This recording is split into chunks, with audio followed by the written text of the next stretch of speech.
Bienvenue dans votre émission Autour d'un verre.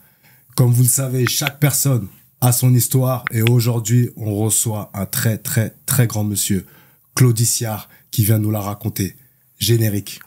I love you, baby.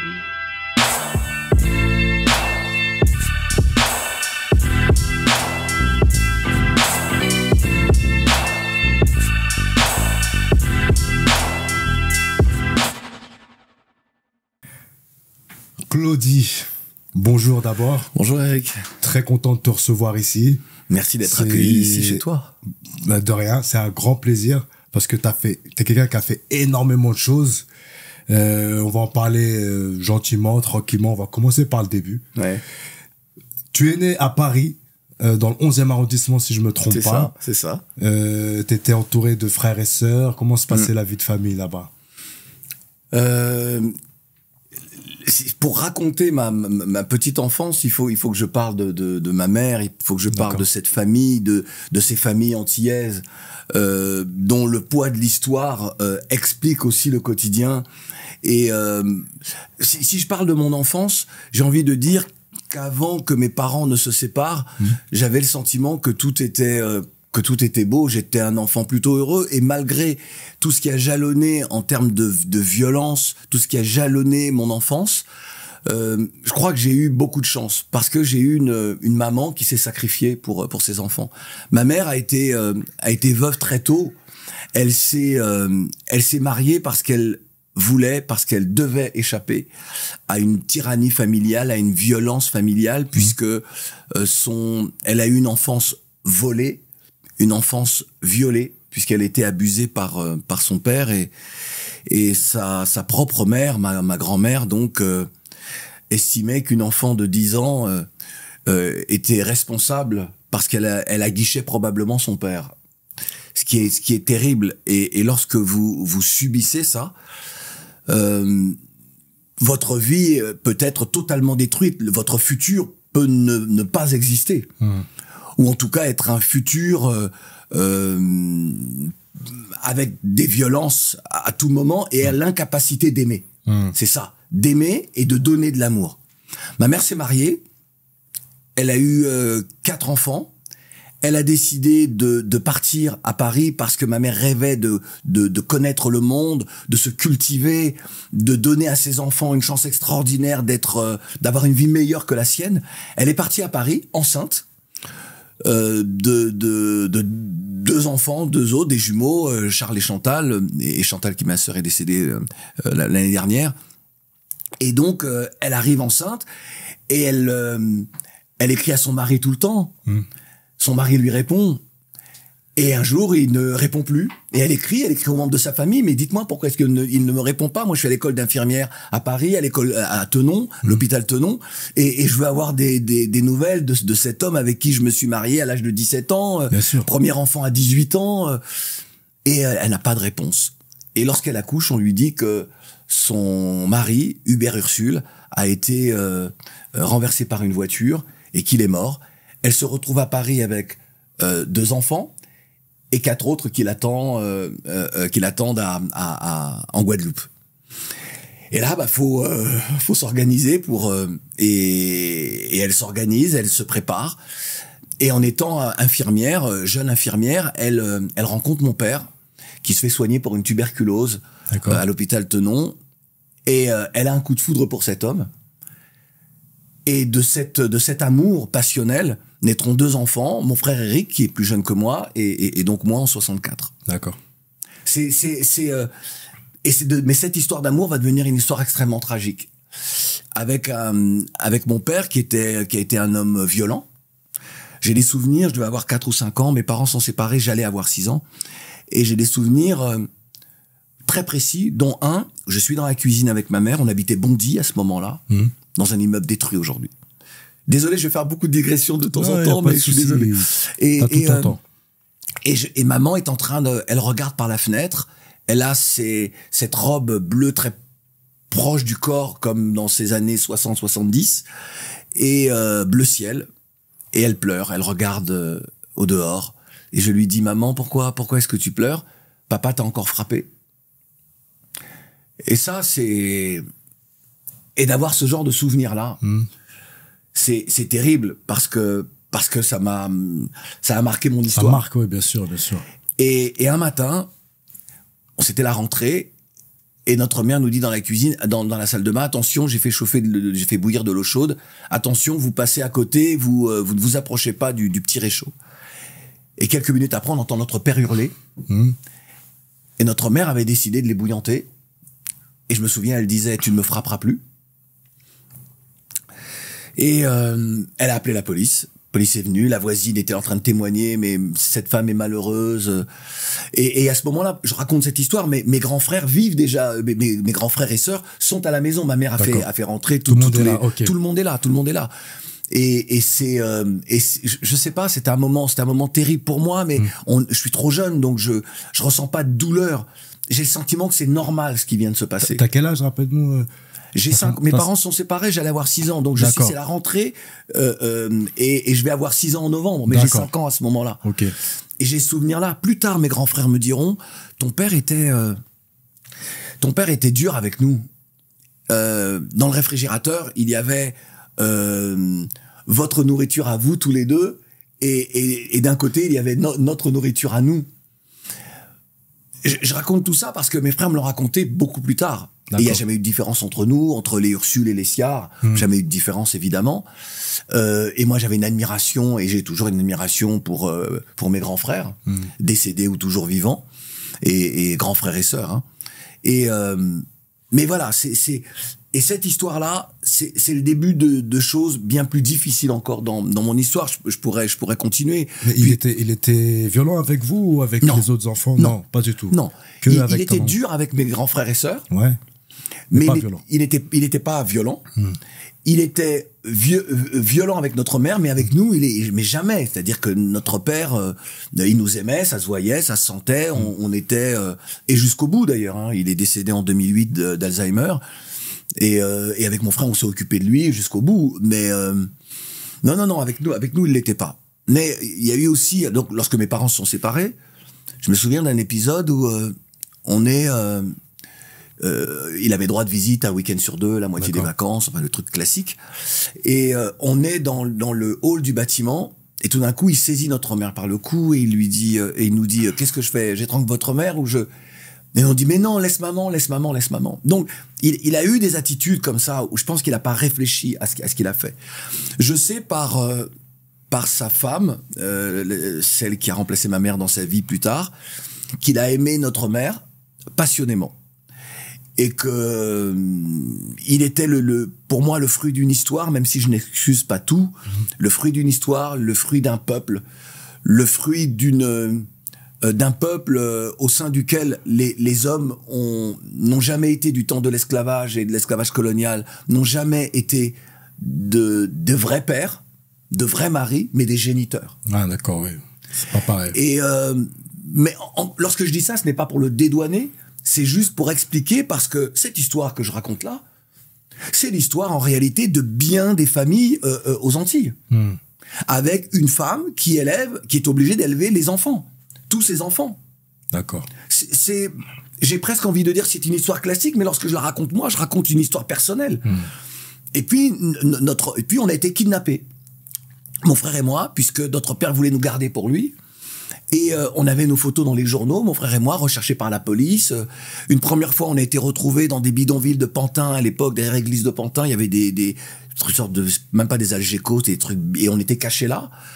Et j'oublierai jamais les policiers il y a des policiers partout à l'extérieur, donc c'était des rez-de-chaussée, et c'était ma belle-sœur, femme de mon frère décédé, elle aussi décédée aujourd'hui, qui frappait à la porte. C'est vous êtes là, vous pouvez ouvrir? Non, on n'a pas la clé, on pouvait pas ouvrir. À ce moment-là, on a 8 ans. Mais à 8 ans, tu saisis que t'es kidnappé par ton père? Ah oui, bien sûr. Oui, on comprend qu'il nous a soustrait. Il nous offre des cadeaux, il est avec nous.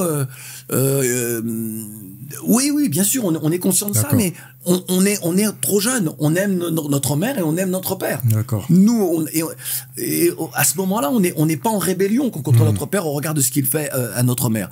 Bref, on nous fait sortir par la fenêtre. Il y a des policiers partout en civil. C'est un truc de fou, quoi, un truc de film. Bref. Et notre père, quelques semaines plus tard, vient à nouveau dans la maison de notre mère à Vigneux-sur-Seine. On habitait Vigneux à ce moment-là. Il nous attrape encore. Une deuxième fois. Il brutalise notre mère. Il nous cache à Créteil. Et là, on était scolarisés. On est resté pratiquement une saison, une année scolaire. Et puis un jour, un mercredi, pareil, la police, ça frappe, ça sonne. Police, ouvrez. On était cachés chez un cousin de mon père et sa femme. Et la porte s'ouvre, des policiers s'engouffrent dans la maison, ma mère nous attrape et il nous dit elle dit mes enfants, et j'oublierai jamais le policier qui lui dit madame, reconnaissez-vous vos enfants? Elle dit oui.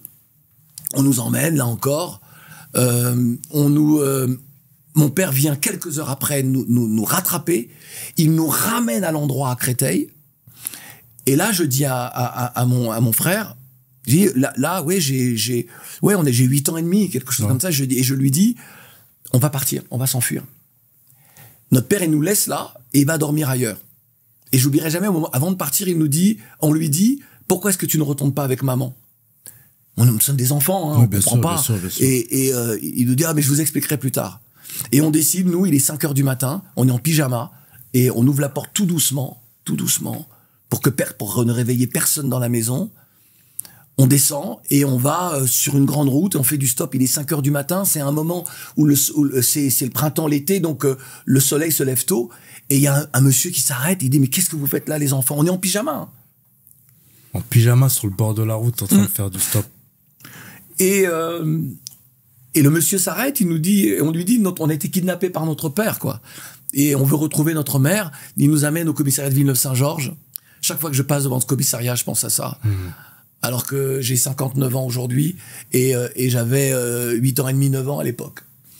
Et on appelle ma mère, notre mère arrive au petit matin et elle nous met chez des gens dans un petit village de Lyon et une fois que l'été est terminé, on part en pension. Et là, mon frère et moi, on est séparés et pour nous, c'était difficile parce qu'on a toujours été ensemble. On a essayé de rattraper les choses après parce qu'on est toujours liés, Eric et moi.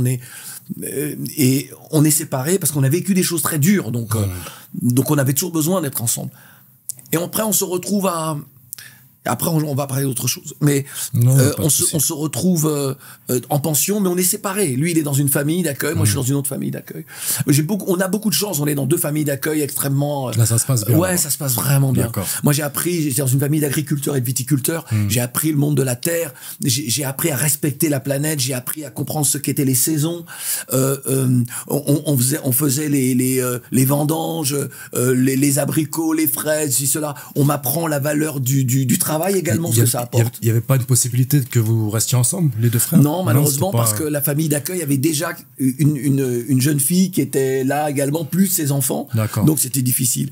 Mais j'ai eu des moments extraordinaires. Et ça m'a forgé. J'ai compris la valeur du travail.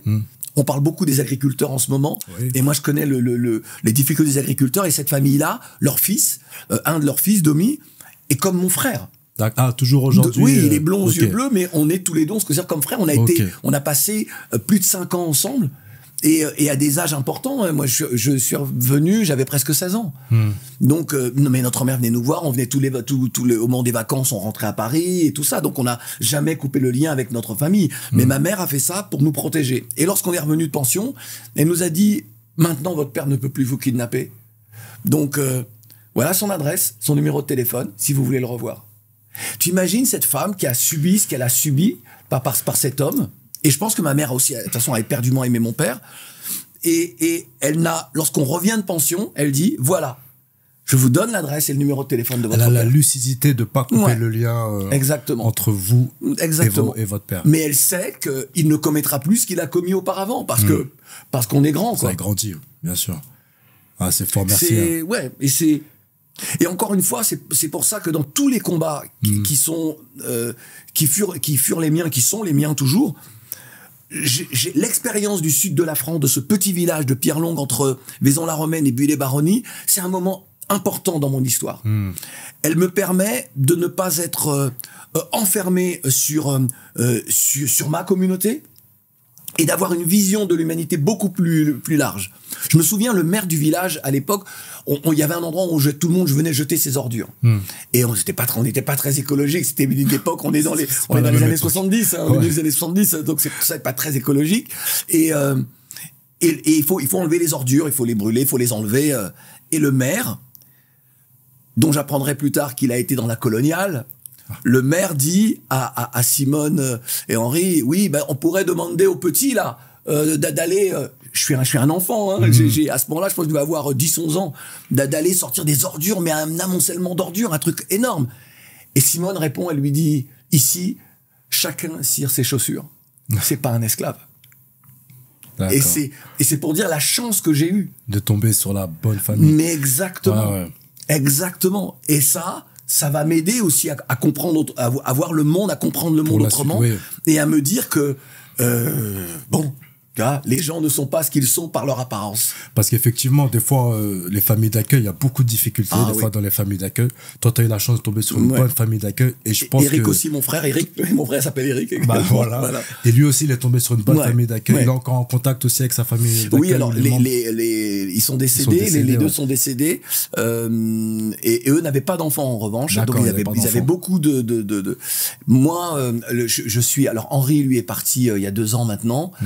Simone, elle est toujours là et oui, et moi, partie de mes vacances, je descends dans le sud et je suis là, c'est ma base de repli. C'est beau. Et nos enfants, Adomi et moi, Dominique, donc nos enfants se connaissent, enfin voilà quoi. Et Emma, sa fille, qui est sur Paris, lorsqu'elle est sur Paris, elle réside à la maison, elle est forcément à la maison. D'accord. Voilà. Merci en tout cas pour ce témoignage poignant, touchant et sincère. Et à quel moment donc du coup tu quittes cette famille d'accueil? Je quitte parce que j'ai envie de rentrer. Ma mère a envie de retrouver ses enfants. Ouais. Elle sait que l'orage, le cyclone est passé. Ouais. Et qu'il faut que la vie reprenne normalement, quoi. Donc t'as quel âge Et j'ai 15 ans. À ce moment-là, je vais avoir 16 ans. Je suis dans l'année de mes 16 ans. Donc vous repartez chez votre maman. Ouais. On retourne à Vigneux. On grandit à Vigneux. Ok. À une époque extraordinaire, puisque c'est l'époque où tous les fachos faisaient le tour des banlieues. Et au sortir de l'école, on était frappés par les gars, ils sortaient de camionnettes et tout, ils nous frappaient. Tout ce qui était noir, basané, identifié comme musulman, juif, asiatique, tout le monde était frappé. Et c'est à cette période-là que les Afros et les Arabes des grandes villes de France, et d'Île-de-France en particulier, s'organisent. Ouais. C'est là où nous, on s'organise. C'est la naissance des Black Panthers, des Black Dragons et tout ça, et de toutes nos bandes. Okay. Et on va les chercher là où ils sont. T'étais dans des bandes? Mais bien sûr. D'accord. Ok. Bien sûr. Tu vois, ça m'a échappé, ça. Oui, bien sûr. Alors, je peux le dire maintenant, il y a prescription.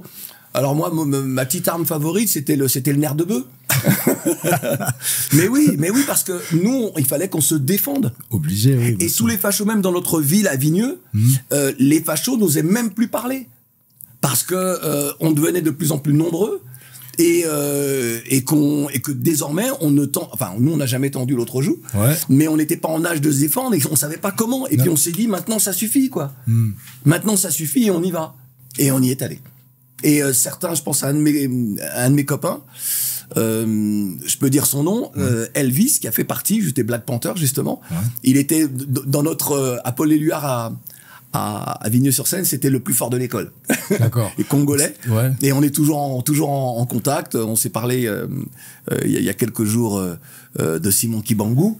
Ouais. Ça c'est autre chose. Mais et voilà. Et lui a fait partie des Black Panthers. Après, il a intégré une autre bande. Et beaucoup se sont retrouvés incarcérés, ont eu de gros problèmes justement parce qu'il défendait celles et ceux qui jusque-là se faisaient frapper. Faut pas oublier que c'est l'époque où du train Paris-Vintimille, un originaire d'Algérie ou du Maroc a été défenestré. Roger Hanin avait fait un film sur ça, qui s'appelle Paris-Vintimille. Donc les actes racistes étaient nombreux. Les gens du GUD et tout ça. Il fallait se défendre. Et nous, il fallait se défendre. Et la peur a changé de camp.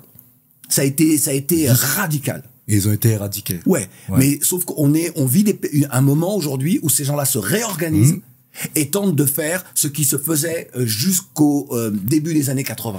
Est-ce que ça, on peut dire que c'est un moment qui a dirigé la suite de ta carrière et de tes combats? Oui. Dès ce moment-là, j'ai compris que mon histoire devait s'écrire dans un univers où les femmes, les hommes, quelle que soit la couleur de leur peau, leur religion, devaient pouvoir se parler, devaient pouvoir apaiser et construire un autre monde. Et c'est pour ça que j'intègre le monde artistique, parce que ça me semble être un monde où les gens conjuguent leurs talents et ne regardent que le talent des uns et des autres et ne regardent pas la couleur de peau. Je vais très vite déchanter, mais quand même, c'est quand même un univers plus propice à ça. Moi, j'ai commencé en étant danseur et en faisant du théâtre. C'est comme ça que j'ai commencé. On va y arriver, tiens, justement. Le théâtre. Donc, tu arrives au théâtre en 83, c'est ça? Ouais. Et par le biais du théâtre, tu rebondis à la radio. Exactement. Parce qu'au théâtre, on découvre que tu as une bonne voix. C'est aussi basique que ça. D'accord. J'en avais assez du stéréotype du noir danseur. J'avais travaillé sur les plateaux de télévision avec des chanteurs à travers la France et tout ça. Et moi, déjà très militant, j'en avais assez. Je me souviens, on était à Charleville-Mézières, je dansais avec un chanteur qui était à la mode dans les années 80 qui s'appelait Christopher Moore. Et on arrive dans une boîte, on prend les affaires du chanteur, on les met dans les loges, et le fils du patron dit: et les danseurs, où est-ce que je mets leurs affaires?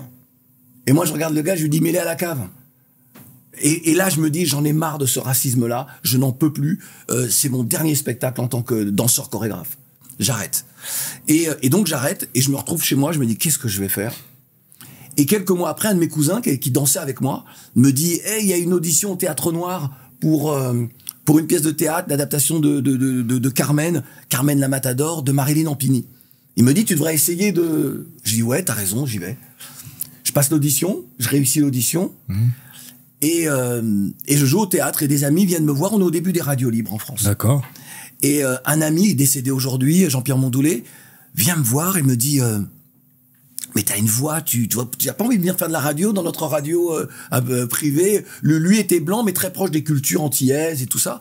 Et c'était c'était au début d'une radio. Alors c'était plusieurs associations et qui officiaient sur une fréquence, le 92.6 à l'époque déjà. Et je lui dis: pourquoi pas. Et puis en janvier 84, je fais ma première émission de radio. Et ma première émission, comme j'aime la musique afro-américaine et les voitures, donc je ne parle que de musique afro-américaine et de voitures. L'émission la plus ridicule du monde. Mais j'ai aimé l'adrénaline. J'ai aimé ce que j'ai ressenti. Et j'ai compris à travers, je me dis: mais mes combats, finalement, je peux les mener là. Là, ma voix, elle compte. Mais je sais que je suis dans une radio qui est, en termes d'audience, qui n'est pas importante, mais qui parle au mien. Donc ça, c'est important. Pour moi, c'est très important. Et puis, c'est l'arrivée de Kassav. Et pour moi, c'est une révolution extraordinaire. Moi, le premier concert de Kassav, je pleure comme un enfant au concert. Parce que mon identité est sublimée.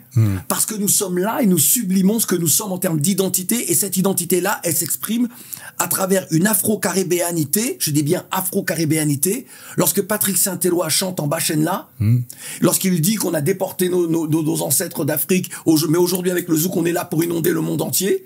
Tu vois, en bas chaîne la bateau là, tu vois, dans les chaînes, dans les cales de bateau, c'est ce qu'il dit. Et là, je dis: ça y est.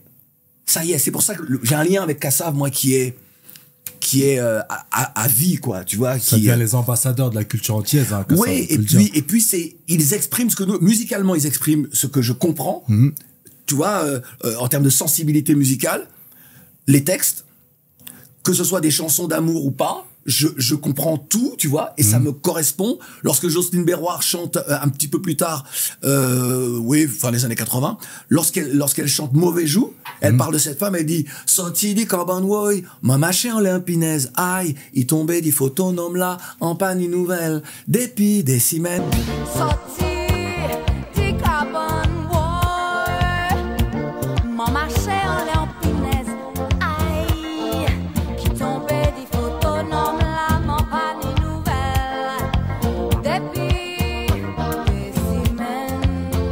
Je traduis depuis ce matin. Je suis pas bien. Alors elle dit: je suis fâché, moi levé fâché. Elle dit: j'ai marché sur la punaise de la photo du mec dont je n'ai plus de nouvelles. Elle parle de cette femme, de ces femmes antillaises toujours abandonnées par l'homme. Ce que tu disais au début. Et c'est l'histoire de ma famille, c'est l'histoire de ma mère, quoi. Bref. Et donc, mais je comprends que si je veux vraiment faire mon métier, il faut que j'en apprenne les rudiments. D'accord. Et là, j'ai un cousin qui me dit, j'ai une copine qui est à Europe 1, et Europe 1, et ils forment des gens, ils sont prêts à prendre des petits assistants et tout ça. Et je me retrouve à Europe 1, avec, en étant petit assistant, j'apporte les cafés, hein, mais avec Alain Manval qui est décédé il y a 2 ans, le 10 mars 2022, pardon. Avec Jean-Claude Brialy, grand comédien, un peu avec Coluche. Donc, moi, je suis dans un truc... Et je rencontre toutes les stars. Certaines personnes on restera liées. Ça, je rencontre des trucs, les ministres, les Jacques Lang. Je pars à Cannes, le festival. Et là, je dis à Alain Manval, j'aimerais beaucoup que tu reçoives des artistes africains dans l'émission. Lui qui était très ouvert. Hein. Là, t'avais pas d'émission là, pas. Non, j'étais petit assistant. Et tu oses lui Et j'ose ça. faire ça. Et lui me dit, OK. Sam Fantoma, qui est une des figures de la musique camerounaise, la première grande radio qu'il fait en France, c'est à Europe 1. Je le fais recevoir par Alain Manval parce qu'il a un concert à Paris. Et moi, je suis très fier, tu vois. Et je pousse. Et puis je me dis, je vais aller beaucoup plus loin. Et je vais à France Inter, je frappe à la porte de France Inter pour voir Jean-Louis Foulquier. Et Jean-Louis Foulquier me reçoit au bout de 10 minutes. L'assistante m'ont dit, il faut que tu le rencontres. Il me reçoit et il me dit au bout de 10 minutes, OK, c'est toi qui vas venir interviewer des artistes entiers africains dans l'émission. Monsieur Jean-Louis Foulquier, tu vois, France Inter, enfin, t'imagines, quoi, le truc. Et effectivement, c'est ce que je fais. Il me donne la possibilité. Je fais venir, mais plein de gens. Je vais pas citer tous les noms, mais je fais venir vraiment plein d'artistes dans l'émission. Qui sont très connus. Oui. Il les reçoit, même des gens qui ont disparu du monde musical et tout. C'était un moment extraordinaire. Il me propose en 1987 de faire la programmation du Festival des Francopholies, parce que c'est lui qui a créé le Festival des Francopholies, en 80, et moi je suis un gamin. Et il me dit, et ça va être sur le signe des Antilles, parce que c'est toi qui m'as donné envie de faire ça. Et des groupes se sont créés à ce moment-là, mais il y a Edith Lefel, il y a Kassav, il y a tout le monde. On fait un carnaval dans les rues de La Rochelle, et moi je suis très fier de ça. Beaucoup plus tard, avant qu'il ne décède, Jean-Louis Foulquier me dira, tu sais, lorsque je t'ai proposé ça, lorsque tu étais à l'antenne, il me dit, t'étais pas très bon, hein. Mais il me dit, mais t'avais une telle passion. Et il me dit ça parce qu'il me dit, aujourd'hui, lorsque je te vois à la télé, parce que j'étais très souvent à la télé à ce moment-là, lorsque je t'écoute sur RFI, je suis très fier de toi. Parce que t'es vraiment un grand pro. Et moi, ça m'a touché qu'il me dise qu'à l'époque, je n'étais pas, mais mon enthousiasme et ma passion. Et aujourd'hui, moi, c'est ce que je fais. Je prends beaucoup de chroniqueurs dans mon émission, des gens dont le niveau n'est pas toujours le même, mais je sens que ces femmes-là et ces hommes-là ont envie et vont faire quelque chose. Tu rends l'appareil, en fait. Oui. Pour moi, c'est essentiel de rendre. Et puis Jean-Louis Foulquier m'a appris tellement de choses. Il m'a dit, tu sais, dans ce métier, n'oublie jamais de saluer tous ceux que tu croises lorsque tu montes, parce que le jour où tu redescendras sont les mêmes que tu croiseras. C'est vrai. Et voilà. Et donc, et puis je suis animé par cette envie de changer le monde, quoi. Ça peut paraître utopique et prétentieux. En parlant de ça, justement, cette envie de changer le monde, est-ce que tu peux nous parler d'un événement qui s'est passé en 91 devant les studios d'Antenne 2? Si tu vois ce que je veux dire. Oui, très bien. Oh là là.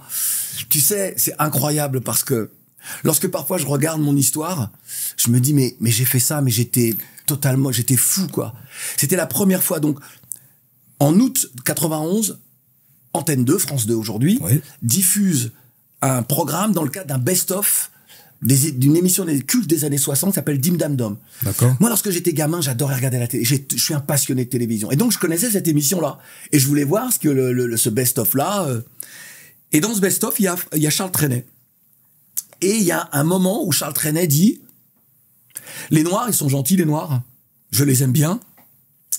On les traite comme des adultes. Or, les Noirs sont des enfants, il faut d'abord les éduquer. Il y a des artistes noirs de talent, mais les Noirs n'ont pas construit Notre-Dame, la Tour Eiffel et les pyramides. Et pour les pyramides, ils se trompaient. Et donc là, moi, je suis choqué. Je suis pas forcément choqué par les propos de Charles Trenet, qui est un homme de son temps. Je suis choqué que dans le cadre d'un best-of, donc les meilleurs moments d'une émission culte des années 60, que l'on diffuse des propos qui insultent une frange de la population française. C'est ça, mon. C'est ça, Et ok. là où d'autres gens étaient choqués, ouais, on est insulté, c'est du racisme, je lui dis, hey, prenez du recul sur les choses. Ce mec-là est un homme de son temps. Il ne dit pas qu'il déteste les Noirs. Il dit, moi j'aime bien les Noirs, mais c'est un homme de l'époque coloniale. Il a cet esprit-là. Donc, cet extrait-là aurait pu ne jamais être diffusé. Être rediffusé, en tout cas. Ouais. En revanche, il y a des gens à la télévision française qui ont estimé que ce moment-là était un moment Le important. remettre dans le best-of, ouais. Et c'est ça que je condamnais. Et D'accord. donc, C'est important de préciser. ah mais oui, C'est très important pour moi de c'était préciser. essentiel. C'est pour ça que je dis toujours à celles et ceux qui mènent des combats, attention, sachez où mettre le curseur dans le combat et dans l'explication que vous donnez à votre combat. Et donc j'organise cette manifestation le 21 septembre 1991 devant Antenne 2 qui à l'époque était avenue Montaigne. Et là, moi, je suis déterminé à ce que on ait un droit de réponse. On est reçu avec une petite délégation. Il y avait Daniel Valminos de Média Tropical à l'époque, Greg Germain, Bernard Doza. Il y avait une autre personne avec nous, je crois. Bref, on est reçu. Et Greg Germain, à ce moment-là, a une série qui passe sur Antenne 2 qui s'appelle, je crois que c'est Panique aux Caraïbes. Une série un peu policière. Et la personne qui nous reçoit est un journaliste. Il délègue un journaliste pour nous recevoir. D'accord. Et le gars dit à Greg Germain, mais monsieur Greg Germain, vous savez très bien que nous ne sommes pas, il n'y a pas de racisme. Vous avez une série d'ailleurs qui va passer chez nous. Et là, je dis, vous êtes en train de menacer. C'est ce que vous êtes en train de menacer l'un d'entre nous pour lui dire, calmez-vous, sinon là, on n'a pas, exactement, Okay. on n'a pas obtenu de droit de réponse. Mais désormais, pour nous, c'était un point de départ. Plus jamais vous ne pourrez dire n'importe quoi ou diffuser n'importe quoi sur nous. Et j'étais assez fier de ce moment-là. Je le dis très très honnêtement parce que je pense qu'il faut parfois ne pas avoir. Moi, j'ai jamais peur. Et beaucoup de gens ont peur pour leur carrière. T'as pas pensé aux conséquences? Parce Non. que j'allais y venir. Il y a plein de gens qui se taisent. Non, jamais. Pour préserver leur carrière. J'ai jamais. À Et l'époque, toi, j'étais tu l'as tous les jamais dimanches. fait. Ouais, j'étais tous les dimanches matins sur FR3, comme on disait, France 3. Et j'étais également sur M6 tous les dimanches en fin de matinée. J'étais sur M6, l'émission Chromatique en partenariat avec RFO. Et non, moi si tu veux, la dignité humaine ne doit en aucun cas souffrir de nos peurs. Mais même si la peur, je la comprends, hein, des gens qui disent non, mais j'ai peur pour moi, Bien sûr, bien sûr. je ne critique pas ça. Mais lorsque l'on n'a pas peur, lorsqu'on est dans son droit, il faut accepter ça a hypothéqué ma carrière, une grande partie de ma carrière. Hein. Je me suis retrouvé, même si j'ai fait des choses vachement bien, j'ai fait des émissions de fin d'année pour Antenne 2, France 2 et tout ça. Oui. Même si avec Drucker, on a co-présenté des émissions et les directeurs de l'époque me disaient avec toi, on va faire plein de choses. Et puis d'autres disaient, t'es trop engagé, t'es trop militant, alors que mon militantisme, il n'a rien ni de séparatiste, pour employer un mot à la mode. Il n'est pas communautariste, dans le sens il n'y a que nous qui comptons et pas les autres. Il est juste comment est-ce que l'égalité, qui est donc une promesse républicaine, comment est-ce que la liberté, qui est une promesse républicaine, comment est-ce que la fraternité, qui est une promesse républicaine, peuvent s'exprimer et s'appliquer à tous. C'est pour ça que je répète toujours que pour que la République soit respectée de tous, elle doit être respectable pour tous. Et ça a toujours été mon cheminement. Moi, j'ai pas cherché j'ai pas décidé d'être afro, j'ai pas décidé d'être né en France, j'ai pas décidé de parler français. C'est le hasard de la naissance de n'importe quel être humain sur cette planète. Et que lorsqu'on appartient à une nation, il est hors de question que l'on soit marginalisé au sein d'un pays qui est le nôtre. Moi, je suis très basique sur ce genre de choses. Mais ce sont des années extraordinaires. Et puis il y a 93. Et puis exactement. Bah j'allais y venir. Je sais, je t'ai vu venir. 93. Tu remets couvert et là tu organises un truc magnifique, historique. Oui, je suis désolé, je le dis peut-être avec un peu de prétention, mais je suis très fier d'avoir fait ça. Mais il y a aucune prétention. Et encore une fois, 91 pour moi, je m'inscris dans les pas de mes aînés, femmes et hommes qui ont mené des combats, qui ont fait leur part, et notre génération devait faire également sa part. En 93, je suis choqué par l'Espagne qui vient de commémorer la dite découverte des Amériques par Christophe Colomb. La France et d'autres pays d'Europe se sont associés à ce moment-là. On célèbre Christophe Colomb, on célèbre la découverte des Amériques. Et moi, je suis pas d'accord avec ce qui se dit. Parce que non seulement il n'y a pas de notion de découverte, puisqu'il y a des êtres humains qui sont là, ce sont peut-être probablement les premiers Européens à arriver là, mais il n'y a pas de notion de découverte. Il y a le génocide des peuples autochtones, et j'appartiens à une terre qui s'appelle la Guadeloupe, dont le premier nom est Karoukéra, et les populations là ont été exterminées par les Français. Puis il y a la déportation des Africains pour être esclaves. Et de cela, dans ce cinquantenaire, puisque c'était 1492-1992, rien sur ces épisodes-là extrêmement graves de crimes contre l'humanité. Et je me dis, mais c'est normal, l'Occident, l'Europe écrit son histoire, et lorsque les récits de chasse sont écrits par les chasseurs, le triomphe va aux chasseurs, ce qui est normal. Et donc, je dis, moi, je n'accepte pas ça. Et j'organise le 23 avril 1993 la marche des nègres marrons.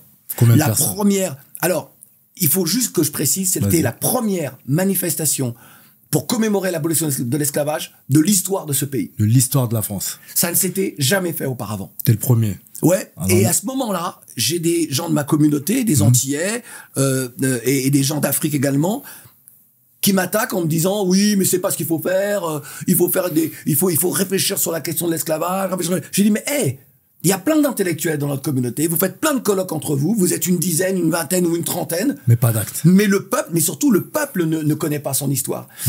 Tu sais, au milieu des années 80 et jusqu'au début des années 90, je racontais, alors sur Média Tropical à ce moment-là, je racontais l'histoire des épisodes de l'esclavage. Je disais que les noms que nous portons sont des noms donnés par l'administration coloniale à partir de 1848, au moment de l'abolition, de la seconde abolition, et qu'avant ça, nous n'avions que des sobriquets et des matricules, et sur des registres. Nous n'étions rien que des animaux, que des biens meubles. Et le Code noir qui a codifié les choses de cette façon-là.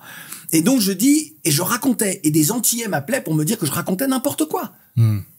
Des gens ne connaissaient pas leur histoire. Aujourd'hui, ça pourrait faire sourire. Oui, mais j'étais insulté par des Antillais qui me disaient, je raconte n'importe quoi. Que tous les Noirs des Antilles sont pas arrivés esclaves. Alors, il y a une petite exception, qui sont les Congolais arrivés après l'abolition, et que l'on retrouve, qui ont gardé leur nom, évidemment. Il y a les Indiens arrivés d'Inde, de la région de Pondichéry, entre 1854 et 1857. Mais le gros de la population, ce sont des esclaves, sont des descendants d'esclaves. Et je dis, d'ailleurs, même l'administration coloniale s'amusait en donnant des noms horribles à des... On dit, bon tiens, celui-là on va l'appeler... et il y a un grand sportif français qui s'appelle Trois-Balles. Il y a des artistes, un artiste qui s'appelle Zizi. On a donné des noms en retard à des gens. On leur a donné des noms, mais pour se moquer d'eux. Pour se moquer d'eux. Et donc moi je raconte tout ça. Et j'ai les miens qui m'attaquent. Mais c'est pas grave. Manu Dibango me disait souvent, tu sais fils, on a parfois tort d'avoir raison trop tôt. Mais qu'importe, moi je sais que je suis déjà dans un truc de sacrifice. Mais pourquoi il y a que toi en fait qui dénonce ça? T'es pas entouré un petit peu? Non, si. Oui, mais il y a des gens qui... Non, il y a des gens brillants. Moi je pense à Joby Valente par exemple. Il y a des gens brillants qui font des choses extraordinaires. Mais à ce moment-là, moi je suis pour beaucoup, je suis un peu le saltimbanque quoi. Je suis un peu le mec qui était danseur, qui est devenu un homme de radio, qui a pris son métier sur le tas, qui en plus je suis le petit jeune qui est il était à Europe 1 assistant, mais il est chroniqueur à France Inter. D'accord, je vois. Là où les gens de nos communautés n'ont accès à rien. Rares sont ceux qui ont accès aux grands médias, tu vois. Et moi je le suis, et je pense que j'ai l'arrogance de la jeunesse. Ouais. L'insouciance aussi. Oui. Et alors l'insouciance, oui, ça c'est sûr. On a peur de rien, s'en fout la mort. Mais je pense que j'ai ça. Moi, je vais changer le monde. Comme je vois aujourd'hui sur les réseaux sociaux des jeunes qui ont ce comportement-là. Oui, d'accord. Alors, et quand je vois que des gens les critiquent, je leur dis ne les critiquez pas. Cette énergie-là, elle est nécessaire. Elle est importante pour le présent et pour l'avenir. Je suis d'accord. Et donc voilà. Et cette marche-là, il y a, pour répondre à ta question, il y a un petit peu plus de 10 000 personnes, selon la police. On était peut-être un peu plus. La marche de la place de la République à la place de la Nation. Et il y a juste Libération qui fait un entrefilet de notre marche. C'est pour ça, faut que celles et ceux qui nous regardent, qui nous écoutent, qui aujourd'hui ont les réseaux sociaux, il faut qu'ils comprennent aujourd'hui, lorsqu'on est sur son Insta, sur son TikTok, sur Facebook, sur X, et lorsqu'on poste quelque chose, on a un retour immédiat. On est glorifié, on se dit ouais, tu vois, ça flatte notre ego. À ce moment-là, moi, il y a pas d'ego qui est flatté. Il y a que des coups que tu prends dans la gueule. C'est vrai. Tu te fais fracasser tout le temps. Tu te fais ceci, on te menace, on te dit si tu continues, tu vas voir ce qui va t'arriver. Tu sais. On n'a que ça, de la part des nôtres et de la part des autres, ceux qui comprennent pas pourquoi vous osez. T'as plus de menaces que de soutien? Non, j'ai parmi le microcosme, j'ai beaucoup de menaces. T'as beaucoup de menaces. Mais parmi le peuple, je n'ai en réalité que du soutien. D'accord. Sinon, j'aurais jamais fait C'est tout ce ça. qui, ouais, voilà, c'est Et c'est ça qui est gratifiant. ouais. Et là, et on y va, et on est truc, et les gens me disent, vas-y. 98, après, il y a la marche de 98, avec le CM 98. D'ailleurs, beaucoup de gens pensaient que j'avais co-organisé cette marche-là. Je l'ai pas co-organisé, mais Serge Romana me dit, Claudie, t'es avec nous, hein? Je dis, bah oui, on est ensemble. Il me dit, et je veux que tu sois devant le cortège, parce que, voilà, c'est toi qui as été le premier, à faire ça. Et puis après 98, après Christiane Taubira, la loi 2001, et tout ce que l'on sait. Et l'évidence 93, 2001. Ouais. D'accord, franchement. Voilà. Je bois tes paroles. On va continuer parce que t'as beaucoup de choses à dire, mais là, je m'arrête sur un grand moment aussi, qui, pour moi, et j'espère pour toi aussi, l'est. 2007, si je me trompe pas, tu crées la radio Tropic FM. Ouais. Tu la crées carrément, elle n'existait pas. Alors. Tu trouves une fréquence ou... Non, c'est à la fois plus simple que ça et beaucoup plus compliqué, et la suite sera tragique. On est en 2006.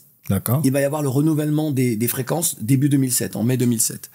Il y a une radio avec un homme qui aime sa communauté, qui a fait des choses extraordinaires, même si entrepreneurialement parlant, les choses ont été plus compliquées et l'ont amené dans une impasse. Cet homme, c'est Daniel Valminos, que j'ai cité tout à l'heure. D'accord. Et c'est lui qui était venu à l'époque où Tropic FM était une association, donc et qui s'écrivait autrement que le Tropic FM que j'ai créé après. Moi, je voulais redonner du lien, c'est pour ça que j'ai repris le nom, orthographié différemment, j'expliquerai tout à l'heure pourquoi. D'accord.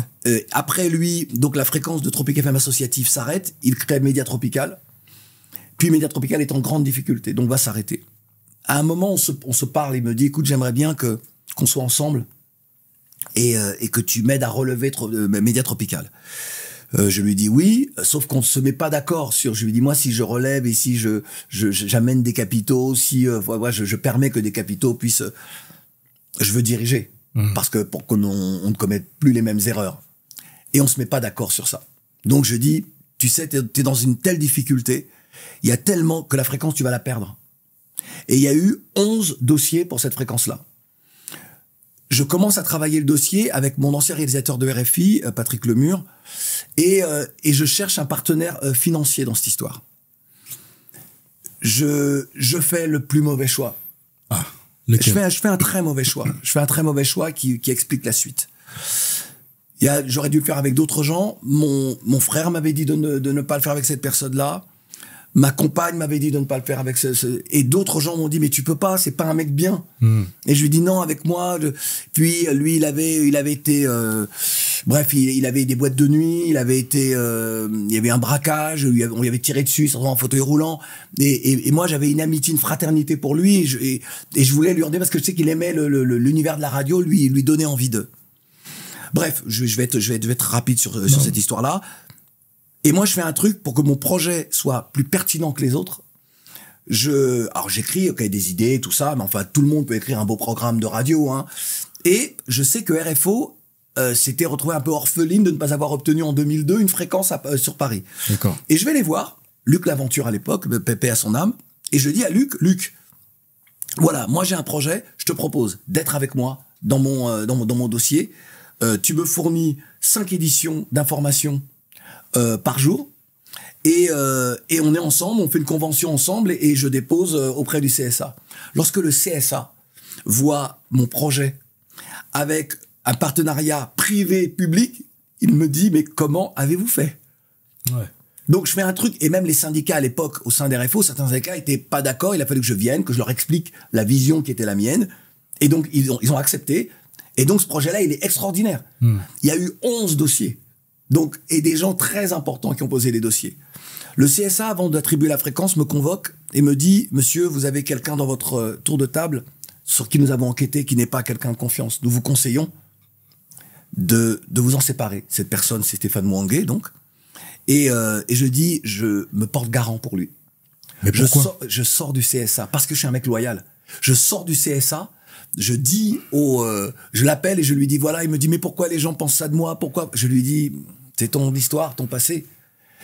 Et j'aurais dû écouter le CSA.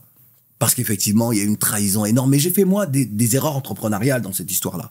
En termes de répartition des parts, parce que moi, j'avais la fréquence et tout ça. Et bref. Mais je referme ça. Je lui souhaite une longue vie. Je lui souhaite une longue vie. Et voilà. Et cette radio, elle est extraordinaire. Je me dis, ce projet-là, pour moi, je veux que dans 10 ans, cette communauté soit puissante. Et je veux des fréquences dans toute la France. Parce que mon projet est toujours le même. C'est comment est-ce que des Français sont respectés comme n'importe quel autre Français, quelle que soit la couleur de leur peau. Donc, moi, je veux faire briller 2009, lorsqu'il y a la grève générale en Guadeloupe, puis en Martinique. La radio, elle est mobilisée 24 heures sur 24 sur ça. J'ai toutes les chaînes du monde qui viennent filmer à Tropic FM. Jusqu'à la NHK, la chaîne japonaise. Un jour, Karine Diok, qui est Karine Diok Thuram maintenant, qui est donc sur M6, et elle était, moi, Karine, c'est ma petite sœur, voilà, et elle a devant elle la caméra de iTélé, aujourd'hui CNews, ça me fait mal de dire. Il y a, comment s'appelle-t-il encore, qui faisait Faites entrer l'accusé, c'est horrible. Onglate, oui, c'est horrible que j'oublie son, désolé. Non. Et il vient, il y a plein de gens qui tournent là, tu vois. On reçoit tout le monde, le Bayrou dont on parle beaucoup, Bayrou est là, enfin bref, tous les politiciens, Ségolène Royal, tout le monde vient à Tropic FM. La radio, elle est identifiée. Il faut venir là pour parler à cette communauté-là. Comme le président. Donc, t'as réussi à la rendre importante, quoi. Elle est importante. Elle est importante, elle rayonne. Parce qu'un média, c'est ça. Un média, si t'as pas quelqu'un à un moment donné qui insuffle une dynamique ou par son nom ou son parcours, tu vois, incarne un média, ça marche pas. Ça marche pas, ouais. Ça marche pas. C'est comme ça. C'est la vie. C'est comme ça. Et donc, je te dis, tout le monde vient là. Comment le président du Conseil constitutionnel, c'est horrible. Les noms, qui fut Premier ministre. Oh, c'est horrible d'oublier son nom. Fabius. Tu vois, Fabius. Tout le monde est là. Tu vois, tout le monde vient à Tropic FM. Et même moi, je suis parfois étonné de les voir tous. Ça dépasse tout ce que tu avais imaginé un peu. Oui, c'est ça. Alors moi, j'avais toujours une comparaison. C'est Radio J. Ouais. Radio J, tous les politiques vont à Radio J, alors que l'audience de Radio J est en dessous de 1 point. Ils font très très peu d'audience. Mais tout le monde vient à Radio J. Tropic FM, où nous, on fait 2 points, tu vois, nous, on est dans les sondages. Et donc avant, même du temps bien tropical, très peu de gens venaient. Et là, tout le monde vient. Voilà. Et c'est pas une aventure extraordinaire qui se terminera mal et qui ne sera jamais cette radio pour défendre cette communauté, l'identité de cette communauté, les spécificités de ces communautés d'outre-mer. Elle ne sera plus jamais ça. Et comme on n'est plus à une ère de la radio, tu vois, il y a d'autres, regarde, nous sommes là. Tu vois, on n'est plus à l'ère de la télévision toute puissante et de la radio toute puissante. Ben, il y a d'autres. Chacun peut créer son média. Et c'est comme ça que je me suis aussi consolé de la fin de cette histoire. D'accord. J'ai vendu mes parts et c'est terminé. Mais alors aujourd'hui, qu'est-ce que Claudiciard fait aujourd'hui? Ça m'intéresse, ça. Écoute, moi, il y a un moment important dans mon histoire, c'est lorsqu'on me propose d'intégrer RFI. Oui. Parce que j'ai un rêve au moment où je suis tous les dimanches matins à la télévision. J'ai un rêve, c'est parler au continent. Ça y est, j'y suis prêt. On est au début des années 90. Et là, on est en 95. En début 95. Et je veux parler à ce continent. C'est mon rêve depuis que je suis enfant. D'accord. Dans notre famille, ça a toujours été très clair. Nous sommes des Afro-Caribéens. Nos ancêtres ont été déportés d'Afrique. Il n'y a jamais eu de questionnement chez nous. On ne se pose pas la question et on n'a pas besoin d'affirmer ce que nous sommes, ça se voit. Bien sûr. Donc on n'en parle pas. C'est évident, l'histoire on la connaît. D'ailleurs, j'ai des souvenirs de mon père qui était fan d'Idi Amin Dada, qui était pas un mec bien, Idi Amin Dada, mais mon père aimait ce mec-là parce qu'il tenait tête à l'Occident, il tenait tête à l'Angleterre. Il disait, il faut qu'on sache relever la tête. Donc toi, mon père, il avait des côtés qui moi, m'ont nourri et étaient intéressants pour moi. Et donc 95, moi je vais frapper à la porte d'Africa numéro 1. Et je leur dis, j'aimerais bien... alors le gars Nicolas Barret, qui est décédé aujourd'hui, me dit, on aimerait bien vous voir, on vous voit à la télé, on aimerait bien vous avoir chez nous, dans notre radio. Ok. Il me dit, je vous reviens. 15 jours après, il m'appelle, il me dit, j'ai des problèmes parce que beaucoup de gens ont peur de votre venue, ont peur que vous leur fassiez de l'ombre. Je le dis parce que je le raconte comme ça, parce qu'on n'imagine pas à quel point nos problématiques sont des problématiques de mentalité. Le jour où nos mentalités changeront, 50% des combats que nous menons seront remportés. On pourra en reparler longuement, mais on le voit sur le continent, on le voit la façon dont les responsables politiques se comportent. Je referme cette parenthèse. Je lui dis, c'est pas grave, ce sont des gens que je connais, je veux pas créer de frustration chez les uns et les autres. Quelques jours après, RFI m'appelle, et un copain m'avait déjà prévenu, m'a dit, on va t'appeler pour te proposer de prendre la place de Gilles Aubringer, décédé le 4 février 95. Que je connaissais, qui faisait une émission qui s'appelait Canal Tropical, et qui était, à l'époque en Afrique, il y a la chaîne nationale et RFI. Et RFI est surpuissante, elle écrase tout le monde. Et donc j'ai ah bon, RFI, mais moi j'ai pas identifié RFI, moi j'ai identifié Africa numéro 1 au départ, tu vois. Africa numéro 1, parler à l'Afrique, tu vois. Bien sûr. Et lorsqu'on m'appelle, je rencontre tout le monde. À l'époque, aussi à l'intérieur, il y avait Christine Berbudo, qui était la directrice de la com, et que j'avais connue comme directrice de la com de RFO. Donc elle me connaissait, elle a dit oui, ce serait vraiment quelqu'un de bien. Et elle connaissait mon militantisme aussi, tu vois. Bien sûr. Et c'est comme ça que j'intègre le 13 mars 1995 RFI. Sur le coup, je me rends pas compte de la puissance de cette radio. Et lorsque je débarque pour la première fois pour RFI sur le continent, je fais ah ouais, les gens me disent, alors lorsqu'on dit oui, Claudiciard il est sur, c'est vous qui faites Couleur Tropicale. Mais ce que vous dites à la radio, parce que moi forcément je suis différent de Gilles Aubringer, et donc moi je me mets à parler, je mets de la musique et je parle d'histoire. Et je mets des trucs, je dis la jeunesse aussi, j'introduis le côté génération consciente, parce qu'on n'a pas le temps de tout dire, mais comme j'ai fait de la musique, donc j'ai fait 5 albums, et j'avais un album en 91 qui s'appelait Génération Consciente, et donc j'introduis l'esprit de la génération consciente, le militantisme et tout ça. Et là, t'as toute une jeunesse, et pour ça qu'aujourd'hui, il y a des gens plus âgés, et qui me disent, mais tu te rends pas compte le rôle que t'as joué pour nous. T'as éveillé nos consciences. Ouais. On s'est dit, mais écoute-le, mais au départ, il pensait que c'était un blanc qui parlait comme ça, parce que évidemment, je suis parisien, tu vois. Et lorsqu'après les gens m'ont vu, lorsqu'après sur les trucs, je me disais, mais on te laisse parler comme ça. Je dis, mais qu'est-ce que je dis je ne fais que raconter, relater des faits. Mais les gens n'osent plus parler, ils n'osaient pas déjà parler à l'époque, c'est ça? C'est ça. Et sur le continent, c'était muselé par les chaînes nationales, parce qu'on te permettait pas d'avoir n'importe quel produit sur les chaînes nationales. Et sur RFI, beaucoup de gens ne parlaient pas. Il y avait Amobé Mévégué qui parlait, tu vois, qui avait un autre type de langage. Et moi qui arrive, où j'enfonce un clou, quoi. Lui a mis un clou, et moi, boum, j'ai tapé dessus un peu plus fort. Et lui et moi tapions, et Alain Foka, et puis, et voilà. Et c'est un moment extraordinaire parce que ça m'ouvre d'autres horizons. D'accord. Et ça vient nourrir le combat qui est le mien, et jusqu'à aujourd'hui, c'est la plus ancienne quotidienne de RFI, présentée par la même personne, et parce que l'émission a 29 ans cette année 2024. Et tu es encore sur ça RFI? Ça fait 29 ans que je fais cette quotidienne. D'accord. Eh ben. Alors je suis sur France 24 aussi, mais c'est plus récent. Mais c'est extraordinaire parce que je regarde tous mes copains qui font des émissions de télé ou de radio. Des gens très connus, citer les noms, il n'y a jamais eu une telle longévité sur un même programme. 29 ans. Ouais. Le même programme. Et j'ai voulu arrêter à plusieurs reprises. Et j'ai dit à ma direction, j'arrête. On trouve quelqu'un d'autre, on trouve un terrain d'entente. Peut-être parce qu'ils avaient peur de me donner beaucoup d'argent. non, mais voilà. Mais j'ai eu des moments très douloureux, des moments difficiles où on a voulu me virer à cause de mes propos, en dehors de la radio, mes prises de position. Et ça ne s'est pas fait. Il y a toujours eu, et je pense à quelqu'un comme Henri Paul, qui était le directeur de cabinet de Renaud de Vabre, qui était en 2005, ministre de la Culture et de la Communication. Et Henri Paul et Renaud m'ont soutenu lorsqu'on voulait me virer. Ils ont dit, mais pourquoi vous voulez le virer? Et je suis resté là. Donc il y a toujours eu des moments. Et puis en Afrique, c'était remonté par les ambassades. Mais que se passe-t-il avec Claudiciard? Vous voulez le virer? Mais c'est pas possible. Il commençait à y avoir des trucs, des pétitions dans les pays et tout. C'était un truc de fou. Bah c'est bien tout ça. Est-ce que t'as encore envie de créer des choses, des nouvelles choses, ou est-ce que tu peux nous en parler ou pas, ou c'est secret? Non. Pour moi, il y a des choses essentielles. On est dans un monde aujourd'hui où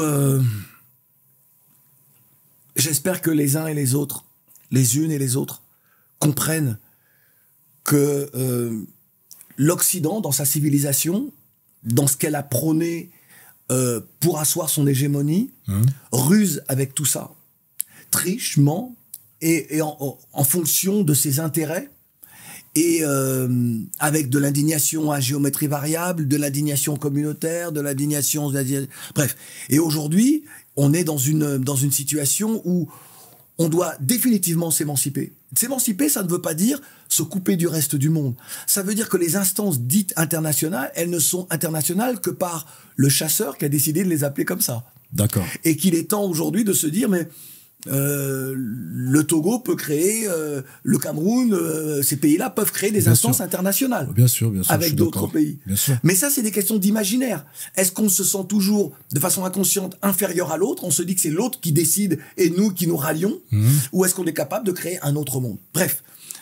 Et donc, je souhaite, moi, créer, ici en France, un mouvement citoyen, un parti politique qui va essaimer dans d'autres pays du monde.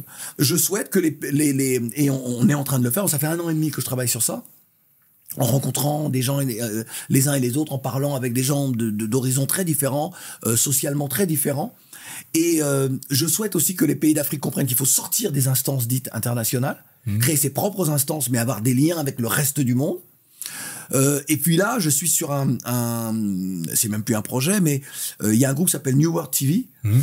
Et New World TV a plusieurs chaînes, c'est eux qui avaient racheté les droits de la Coupe du Monde pour l'Afrique et autres. Et il y a 2 chaînes qu'ils ont créées sur papier, mais qui n'existaient pas, qui n'existent toujours pas. Ces chaînes-là sont les chaînes magazines et musicales. D'accord. Ils m'ont demandé est-ce que j'acceptais de prendre ces chaînes-là et d'en faire des chaînes visibles, fortes, où des femmes et des hommes pourront s'y exprimer et apporter un autre regard sur nous-mêmes et sur le monde également. Ouais. On a réussi à se mettre d'accord. J'ai dit oui et on est en train de travailler sur ça. Et ça, pour moi, c'est un projet important parce que ça va être une possibilité pour moi de mettre en avant des femmes et des hommes, des talents, de leur donner la possibilité d'aller un peu plus loin dans leur parcours médiatique et dans leur parcours, justement, de cette envie de changer le monde. Parce qu'un autre monde est possible, comme le dit si bien Didier Awadi. Magnifique. Je pourrais t'écouter des heures. Et moi, je pourrais parler des heures, mais je parle trop. Mais malheureusement, l'émission va toucher à sa fin. Claudie, comme tu le sais, elle s'appelle Autour d'un verre, VERS. Et la question que je te pose, c'est quel est le verre pour toi qui te colle à la peau, qui t'anime? Ah, j'aime un vers de Gustave Flaubert. Ouais. Et qui dit « Je suis doué d'une sensibilité absurde. Ce qui érafle les autres me détruit. » C'est magnifique. Je trouve que ça résume tout pour moi. Tout dire. Voilà, mon histoire et l'histoire de beaucoup de femmes et d'hommes engagés pour un autre monde. Je te remercie, Claudie, pour tous tes témoignages. Tu es vraiment quelqu'un tourné vers les autres, qui défend les autres et les valeurs. Et ça, c'est important aujourd'hui. Ça se perd un peu. Et toi, tu es le garant de ça. Lorsque nous passerons de vie à trépas, et avant, et en étant conscient de ce moment-là, définitif, la seule chose qui nous restera, c'est tout ce que l'on a emmagasiné de connaissances, de savoir sur les autres, sur nous-mêmes évidemment, mais sur les autres, tout ce que l'on a transmis aux uns et aux autres. Et le reste, le matériel, restera là, mais ce que l'on aura et sera vendu à d'autres. Bien sûr. Mais ce que nous aurons transmis, ce que nous aurons appris, sera quelque chose d'extraordinaire. Ce sera ça la meilleure récompense de notre passage sur Terre. Magnifique. On termine sur ça. Merci Eric. Merci Claudie. Merci. Et je vous dis à bientôt pour une nouvelle histoire d'Autour d'un verre. Ciao.